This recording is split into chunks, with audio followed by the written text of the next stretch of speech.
ఇంకో పక్కన మీరు చూస్తే దేశంలో తలసరి ఆదాయం ఒక సంవత్సరంలో దేశంలో తలసరి ఆదాయం చూస్తే 1,72,000. ఆంధ్రప్రదేశ్ లో తలసరి ఆదాయం 2,20,000. అది కూడా తక్కువే. తెలంగాణలో మీరు చూస్తే 3,20,000 ఉంది. అక్కడ మనం చేసిన అభివృద్ధికి ముందు పోయే పరిస్థితికి వచ్చారు. కానీ గిరిజన ప్రాంతంలో ఆదివాసులకి 1,25,000. అంటే మైదానంలో ఉండే వాళ్ళకంటే ఇతరుల కంటే మీ ఆదాయం ₹1,00,000 తక్కువ ఉంది, సగమే ఉంది.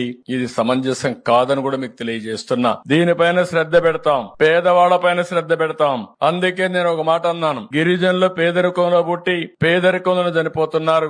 ఆర్టిఫిషియల్ ఇంటెలిజెన్స్ గురించి మాట్లాడుతున్నాం, ఇంకా డోలీ మూతలు కనపడుస్తున్నాయి. ఇది చాలా దురదృష్టకరం. ఇవన్నీ కూడా మనం రూపుమాపుకోవాల్సిన అవసరం ఉందని చెప్పి కూడా నేను మీకు తెలియజేస్తున్నా. అందుకే నేను ఒక మాట అన్నాను, జీరో పావర్టీ అంటే పేదరికం లేని సమాజాన్ని నిర్మాణం చేసుకోవాలి.